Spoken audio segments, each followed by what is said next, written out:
Hey guys, good morning. We're going to go ahead and finish up chapter 1 today. So I will do the reading for chapter 1, part 3.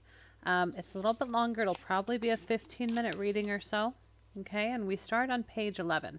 Remember, they had just gotten a word from Ellie's father that they were going to be deported starting the next day.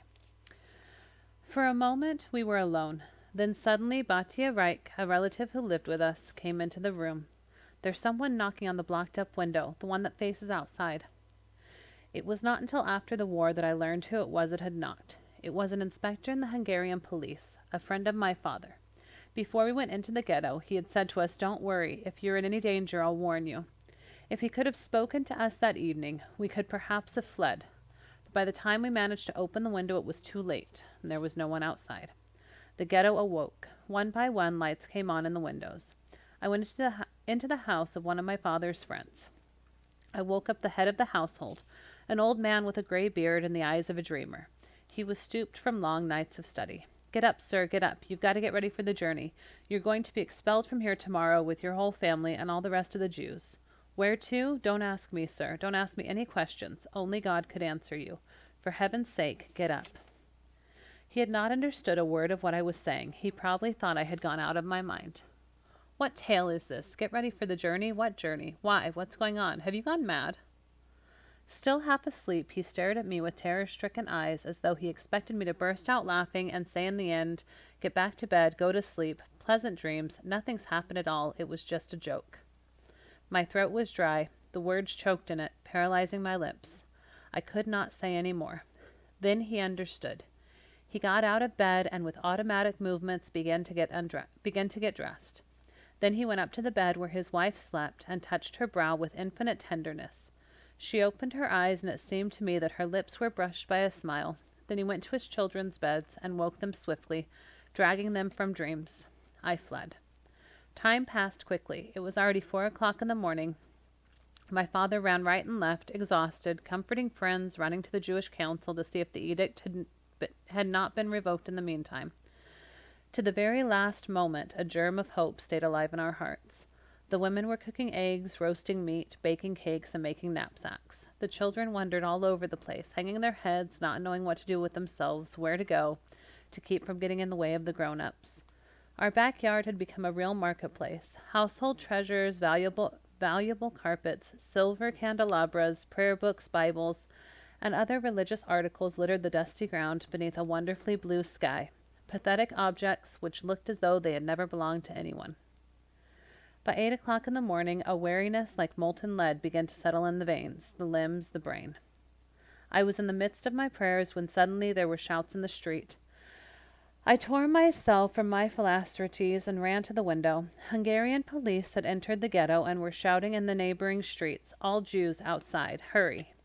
Some Jewish police went into the houses, saying in broken voices, "The time's come now. You've got to leave all this." The Hungarian police struck out with truncheons and rifle butts, to the right and the left, without reason, indiscriminately, their blows falling upon old men, women, children, and invalids alike. One by one the houses emptied and the streets filled with people in bundles. By 10 o'clock all the condemned were outside. The police took a roll call, once, twice, 20 times. The heat was intense. Sweat streamed from faces and bodies. Children cried for water. Water? There was plenty close at hand in the houses and the yards, but they were forbidden to break the ranks. "Water, Mommy, water." The Jewish police from the ghettos were able to go and fill a few jugs secretly. Since my sisters and I were destined for the last convoy, we were still allowed to move about, and we helped them as well as we could. Then, at last, at 1 o'clock in the afternoon, came the signal to leave. There was joy. Yes, joy. Perhaps they thought that God could have devised no torment in hell worse than sitting there among the bundles, in the middle of the road, beneath a blazing sun. That anything would be preferable to that. They began their journey without a backward glance at the abandoned streets, the dead, empty houses, the gardens, the tombstones. On everyone's back was a pack, in everyone's eyes was suffering drowned in tears. Slowly, heavily, the procession made its way to the gate of the ghetto. And there was I, on the pavement, unable to make a move. Here came the rabbi, his back bent, his face shaved, his pack on his back. His mere presence among the deportees added a touch of unreality to the scene. It was like a page torn from some storybook, from some historical novel about the captivity of Babylon or the Spanish Inquisition. One by one they passed in front of me, teachers, friends, others, all those I had been afraid of, all those I once could have laughed at, all those I had lived with over the years. They went by, fallen, dragging their packs, dragging their lives, deserting their homes, the years of their childhood, cringing like beaten dogs. They passed without a glance in my direction. They must have envied me. The procession disappeared round the corner of the street. A few paces farther on, and they would have passed beyond the ghetto walls. The street was like a marketplace that had suddenly been abandoned. Everything could be found there. Suitcases, portfolios, briefcases, knives, plates, banknotes, papers, faded portraits. All those things that people had thought of taking with them, and which, in the end, they had left behind. They had lost all value. Everywhere rooms lay open, doors and windows gaped onto the emptiness. Everything was free for anyone, belonging to nobody. It was simply a matter of helping oneself, an open tomb, and a hot summer sun. We had spent the days fasting, but we were not very hungry. We were exhausted. My father had accompanied the deportees as far as the entrance of the ghetto. They first had to go through the big synagogue, where they were minutely searched to see that they were not taking away any gold, silver, or other objects of value. There were outbreaks of hysteria and blows with the truncheons. "When is our turn coming?" I asked my father. "The day after tomorrow at least. At least unless things turn out differently. A miracle, perhaps?" Where were the people being taken to? Didn't anyone know yet? No, the secret was well kept. Night had fallen. That evening we went to bed early. My father said, "Sleep well, children. It's not until the day after tomorrow, Tuesday." Monday passed like a small summer cloud, like a dream in the first daylight hours. Busy with getting our packs ready, with baking bread and cakes, we no longer thought of anything. The verdict had been delivered. That evening our mother made us go to bed very early to conserve our strength, she said. It was our last night at home. I was up at dawn. I wanted time to pray before we were expelled. My father had got up earlier to go and seek information. He came back at about 8 o'clock. Good news. It wasn't today that we were leaving the town. We were only moving into the little ghetto. There we would wait for the last transport. We should be the last to leave. At 9 o'clock, Sunday's scenes began all over again. Police with truncheons yelling all Jews outside. We were ready. I was the first to leave. I did not want to see my parents' faces. I did not want to break into tears. We stayed sitting down in the middle of the road, as the others had done the day before. There was the same infernal heat, the same thirst, but there was no longer anyone left to bring us water. I looked at our houses where I had spent so many years in my search for God, in fasting in order to hasten the coming of the Messiah, and imagining what my life would be like. Yet I felt little sorrow. I thought of nothing. Get up, count off. Standing, counting off, sitting down, standing up again, on the ground once more, endlessly. We waited impatiently to be fetched. What were they waiting for? At last the order came. Forward, march. My father wept. It was the first time I'd ever seen him weep. I had never imagined that he could. As for my mother, she walked with a set expression on her face, without a word, deep in thought. I looked at my little sister Sephora, her fair hair well combed, a red coat over her arm, a little girl of 7. The bundle on her back was too heavy for her. She gritted her teeth. She knew by now that it would be useless to complain. The police were striking out with their truncheons. Faster. I had no strength left. The journey had only just begun, and I was so weak. Faster, faster, get on with you, lazy swine, yelled the Hungarian police. It was from that moment that I began to hate them. And my hate is still the only link between us today. They were our first oppressors. They were the first faces of hell and death. We were ordered to run. We advanced in double time. Who would have thought we were so strong? Behind their windows, behind their shutters, our compatriots looked out at us as we passed. At last we reached our destination. Throwing our bags, we sank down. O God, Lord of the universe, take pity upon us in thy great mercy. The little ghetto. 3 days before, people had been living there, the people who owned the things we were using now. They had been expelled. Already we had completely forgotten them.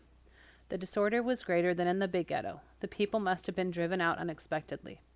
I went to see the rooms where my uncle's family had lived. On the table there was a half-finished bowl of soup. There was a pie waiting to be put in the oven. Books were littered about on the floor. Perhaps my uncle had had dreams of taking them with him. We settled in. What a word. I went to get some wood. My sisters lit the fire. Despite her own weariness, my mother began to prepare a meal. We must keep going, we must keep going, she kept on repeating. The people's morale was not too bad. We were beginning to get used to the situation. In the streets, they even went as far as to have optimistic conversations. The Boche would not have time to expel us, they were saying. As for those who had already been deported were concerned, it was too bad, no more could be done. But they would probably allow us to live out our wretched little lives here until the end of the war. The ghetto was not guarded. Everyone could come and go as they pleased. Our old servant Martha came to see us, weeping bitterly. She begged us to come to her village where she could keep us safe, where she could give us safe refuge. My father did not want to hear of it. You can go if you want to, he said to me and my older sisters. I shall stay here with your mother and the child. Naturally, we refused to separate. Night. No one prayed so that the night would pass quickly. The stars were only sparks of the fire which devoured us. Should that fire die out one day, there would be nothing left in the sky but dead stars and dead eyes. There was nothing else to do but get into bed, into the beds of the absent ones, to rest and to gather one's strength. At dawn, there was nothing left of this melancholy. We felt as though we were on holiday. Perhaps we were saying, who knows, perhaps we are being deported for our own good. The front isn't very far off. We shall soon be able to hear the guns, and the civilian population would be evacuated anyway. Perhaps they were afraid we might help the guerrillas. If you ask me, the whole business of deportation is just a farce. Oh yes, don't laugh. The Boches just want to steal our jewelry. They know we buried everything and that they'll have to hunt for it. It's easier when the owners are on holiday. On holiday. These optimistic speeches, which no one believed, helped to pass the time. The few days we lived here went by pleasantly enough in peace. People were better disposed towards one another. There were no longer any questions of wealth, of social distinction and importance. Only people all condemned to the same fate, still unknown. Saturday, the day of rest, was chosen for our expulsion. The night before, we had the traditional Friday evening meal. We said the customary grace for the bread and wine and swallowed our food without a word. We felt, gathered for the last time around the family table. I spent the night turning over thoughts and memories in my mind, unable to find sleep. At dawn, we were in the streets, ready to leave. This time there was no Hungarian police. An agreement had been made with the Jewish Council that they should organize it all themselves. Our convoy went toward the main synagogue. The town seemed deserted. Yet our friends of yesterday were probably waiting behind the shutters for the moment they could pillage our houses. The synagogue was like a huge station. Luggage and tears. The altar was broken, the hangings torn down, the walls bare. There were so many of us that we could scarcely breathe. We spent a horrible 24 hours there. There were men downstairs and women on the first floor. It was Saturday. It was as though we had come to attend service. Since no one could go out, people were relieving themselves in the corner. The following morning we marched to the station where a convoy of cattle wagons was waiting. The Hungarian police made us get in, 80 people in a car. We were left a few loaves of bread and some buckets of water. The bars at the windows were checked to see that they were not loose. Then the cars were sealed. In each car, one person was placed in charge. If anyone escaped, he would be shot. 2 Gestapo officers strolled about on the platform smiling. All things considered, everything had gone off very well. A prolonged whistle split the air, the wheels began to grind, and we were on our way. And that ends chapter 1, guys. We'll pick up with chapter 2 in the next video.